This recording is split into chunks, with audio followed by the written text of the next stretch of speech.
Hello friends, कसे आहात? आज आपण सायकॅट्रिक नर्सिंगमधील आयव्हन पावलोव क्लासिकल कंडिशनिंग 1849-1936 ही थिअरी बघणार आहोत. आयव्हन पावलोव शॉर्ट नोटसाठी हे येते. ओके, आयव्हन पावलोव यांनी कोणती हे दिले थिअरी? Classical conditioning. याच्यामध्ये काय आहे? Behaviour can be changed through conditioning with external or environmental conditions or a stimuli.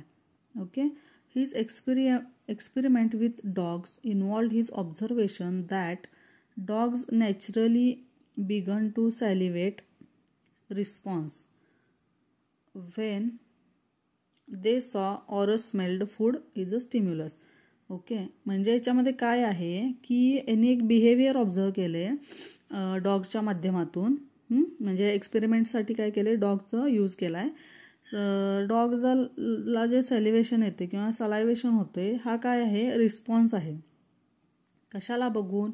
जेवण, ओके, फूड, किंवा फक्त त्याचा वास जरी आला तरी काय आहे? त्याला सलायव्हेशन होते.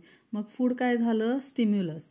ओके, आणि सॅलिव्हेशन काय झालं? रिस्पॉन्स. तर आता हे बिहेवियर कसं चेंज केलंय त्यांनी क्लासिकल कंडिशन करून बघूया.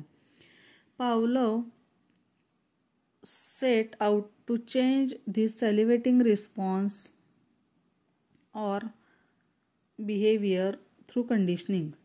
He would ring a bell म्हणजेच काय? हे न्यू स्टिम्युलस दिला आता. Then produce the food and the dogs would salivate the desired response.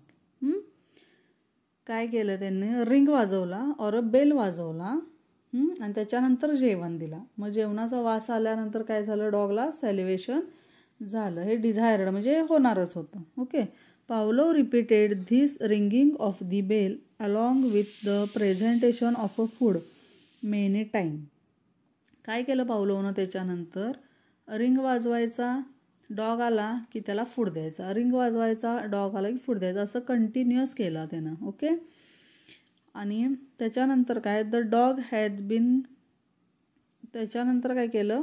Eventually he could ring the bell and the dog would salivate without seeing or smelling food. नंतर काय व्हायला लागलं की फक्त रिंग जरी वाजवली तरी कुत्रा यायचा आणि त्याला सॅलिव्हेट व्हायचं, जेवण दिसलं नाही तरी. The dog had been conditioned or learned a new response. म्हणजे हा नवीन रिस्पॉन्स आहे. पहिला कसं जेवण बघितल्यानंतर सॅलिव्हेशन व्हायचं, आता काय? फक्त रिंग वाजली तरी सॅलिव्हेशन स्टार्ट होते. To salivate on hearing the bell. Dog's behaviour had been modified through classical conditioning. This was a great breakthrough in the study of causes of a behavior and ways in which behavior can be manipulated. Mental health नर्सिंगमध्ये खूप important आहे की कुठल्या कंडिशनमध्ये काय behaviour, म्हणजे कोणत्या कंडिशनमुळे कोणतं बिहेवियर चेंज झालं, कॉज ऑफ बिहेवियर काय आहे, की असं का वागते वगैरे. ओके, काय आहे ही? Ivan Pavlov classical conditioning. Thank you.